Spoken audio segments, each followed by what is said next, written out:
एक रिक्त स्थान जो रहस्यों से भरा है, एक अनजानी जगह जिसके बारे में जानना प्रत्येक मनुष्य चाहता है, एक असंभव दिखने वाली असीमित संभावनाओं की दुनिया जिसे हम रोज निहारते हैं, जिसके बारे में हम हमेशा से जानना चाहते हैं, उसी को अंतरिक्ष कहा जाता है।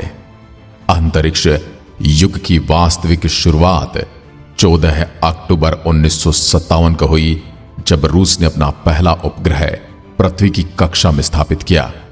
ये मानव इतिहास और अंतरिक्ष की सबसे पहली संधि थी।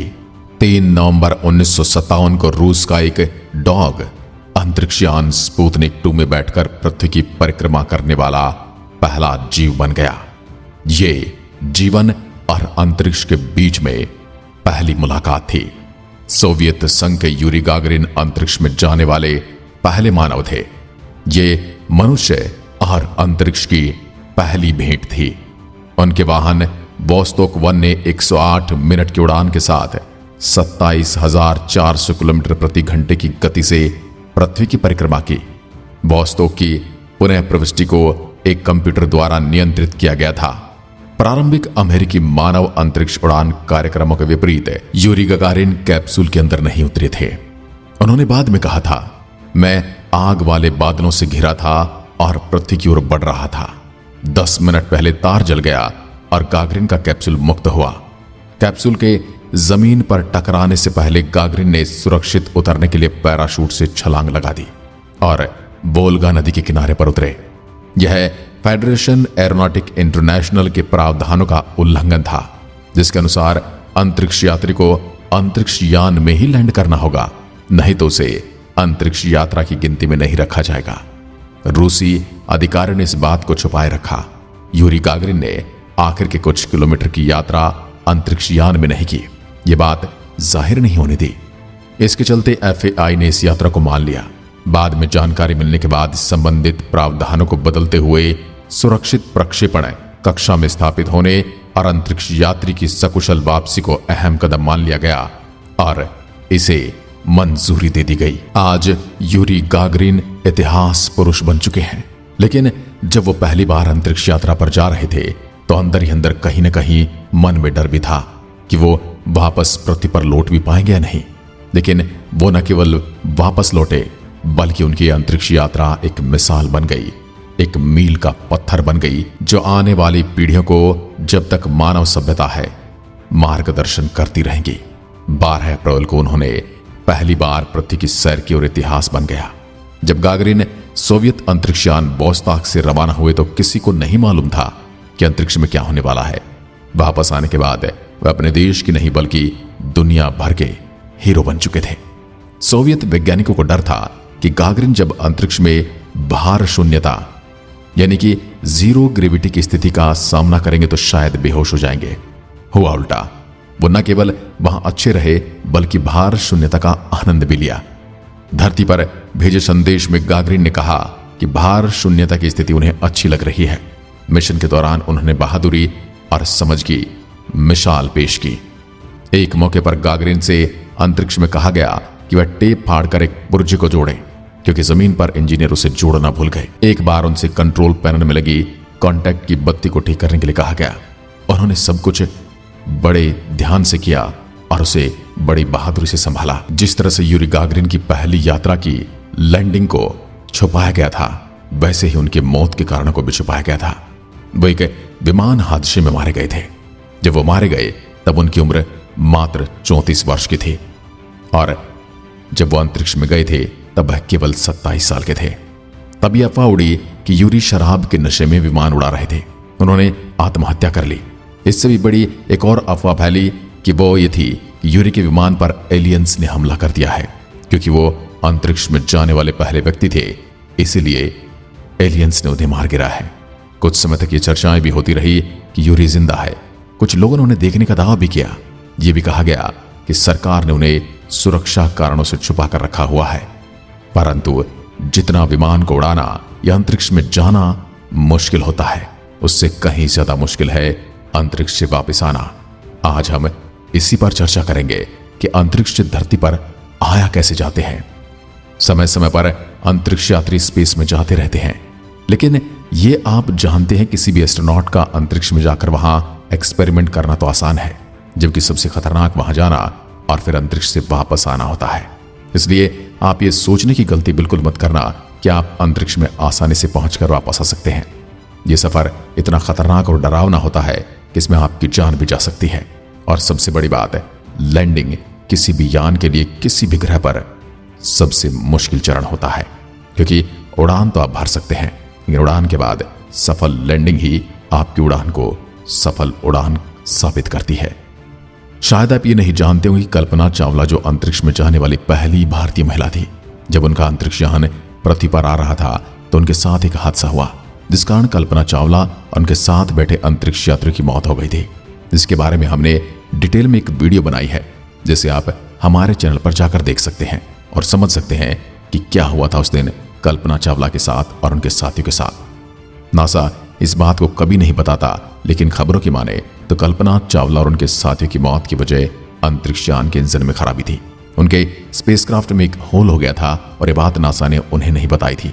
और अगर नासा उन्हें बात बता देता तब वो लोग डर जाते और अपना काम सही से नहीं कर पाते, और न ही वो मिशन पूरा हो पाता, और शायद अपनी जिंदगी के आखिरी दिन वो इस डर में जी रहे होते कि वो मरने वाले हैं। शायद इसीलिए नासा ने बात उनसे छुपाई।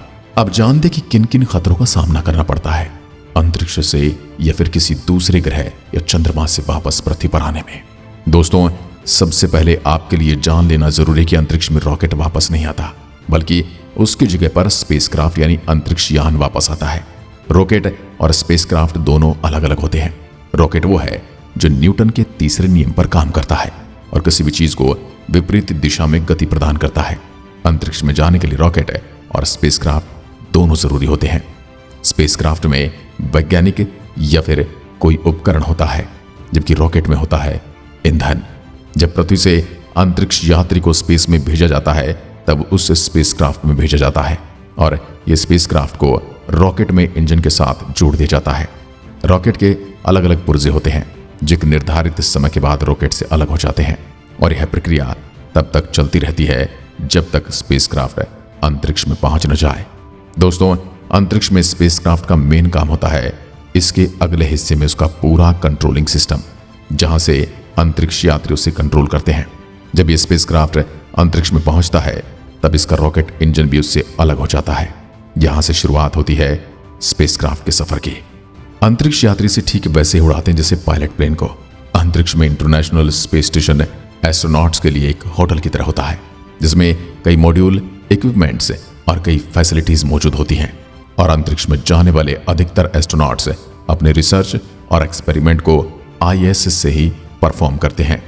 जब कई दिन स्पेस में दिन बिताने के बाद उन्हें वापस लौटना होता है।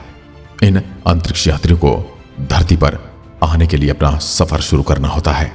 अब जैसे जैसे ये लोग रॉकेट की मदद से स्पेस में पहुंचे थे वैसे ही वापस नहीं आ सकते, क्योंकि स्पेसक्राफ्ट के साथ वापसी के समय कोई रॉकेट होता ही नहीं है।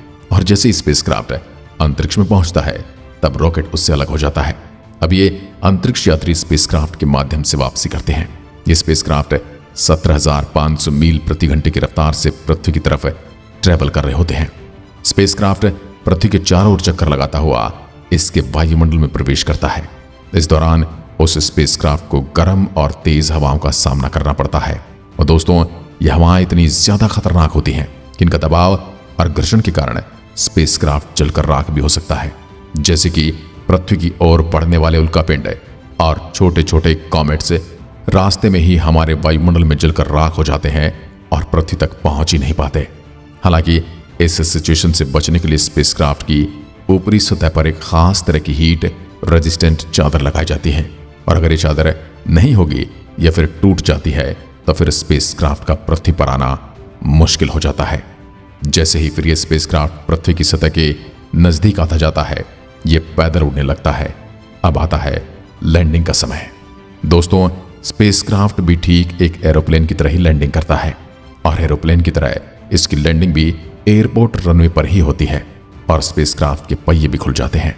दोनों में फर्क ये होता है कि एरोप्लेन की स्पीड तब कम होती है जब स्पेसक्राफ्ट की स्पीड लैंडिंग के समय ज्यादा होती है, इसलिए लैंडिंग के समय इसके पीछे की साइड पर पैराशूट खोल दिए जाते हैं, जो कि इसके स्पीड को कम करने का काम करते हैं और यह एक निर्धारित दूरी में अपनी गति को कंट्रोल कर पाता है और विमान सही सलामत धरती पर लैंड हो जाता है और इस तरह पृथ्वी पर अंतरिक्ष यात्री सही सलामत पहुंच जाते हैं। वैसे दोस्तों, मरकरी, जेमिनी, अपोलो, सोयूज जैसे कुछ ऐसे स्पेसक्राफ्ट की लैंडिंग समुद्र में करवाई गई थी। हालांकि प्रोसेस अब ज्यादा इस्तेमाल नहीं किया जाता है क्योंकि इसमें स्पेसक्राफ्ट के डूबने का ज्यादा खतरा रहता है, जो अंतरिक्ष यात्रियों के लिए सही नहीं है। दोस्तों, क्या आप जानते हैं जब अंतरिक्ष यात्री स्पेस में जाते हैं तब उन्हें सफेद रंग का सूट पहनना होता है, लेकिन जब ये वापस पृथ्वी पर आते हैं तब उन्हें ऑरेंज रंग का स्पेस सूट पहनना होता है। आखिर ऐसा क्यों होता है? ऑरेंज सूट को एडवांस क्रू एस्केप सूट कहते हैं और सफेद सूट को एक्स्ट्रा व्हीकुलर एक्टिविटी सूट कहते हैं और इनके पीछे भी एक खास वजह है। दोस्तों, ये दोनों ही सफेद सूट अंतरिक्ष यात्रियों की सेफ्टी के लिए बनाए जाते हैं। ऑरेंज रंग के पीछे की वजह यह है कि दूसरे रंगों से ज्यादा चमकता है और इसे हम दूर से देख सकते हैं। इस सूट को स्पेस में जाते समय और वहां से वापस धरती पर आते हुए पहना जाता है, क्योंकि अगर जाने और आने के समय कोई हादसा होता है तब उन्हें उनके सूट की वजह से ढूंढा जा सकता है। वहीं इस ऑरेंज सूट में पैराशूट और नाइफ जैसी कई चीजें अटैच होती हैं, जिससे किसी दुर्घटना होने की स्थिति में एक अंतरिक्ष यात्री की जान बचाई जा सके, या वह यदि किसी जंगल में गिर जाता है या फिर किसी नो मैन्स लैंड में वह लैंड करता है तो वहां पर वह सरवाइव कर पाए। और सफेद सूट को अंतरिक्ष में इसलिए पहनाया जाता है ताकि स्पेस के अंधेरे में आसानी से देखा जा सके। ये बेहद एडवांस टेक्नोलॉजी से बनाए जाते हैं। अंतरिक्ष में जाकर किसी भी अंतरिक्ष यात्री का कोई प्रयोग करना अंतरिक्ष यात्री के लिए कोई बड़ी बात नहीं होती, क्योंकि कोई प्रयोग करने के लिए अंतरिक्ष में एक नियंत्रित वातावरण विकसित किया जाता है। अंतरिक्ष यात्री के लिए सबसे बड़ा चुनौती और सबसे मुश्किल काम वो होता है जब अंतरिक्ष यात्री अंतरिक्ष से पृथ्वी पर आते हैं। ये वो समय होता है जब कुछ भी इनकी कंट्रोल में नहीं होता, सब कुछ भगवान भरोसे होता है। हाँ, ये बात और है कि विज्ञान इसमें पूरी तरह से इनकी मदद करता है, लेकिन फिर भी कई बार हादसे हो जाते हैं और इन हादसों पर इनका कोई वश नहीं चलता।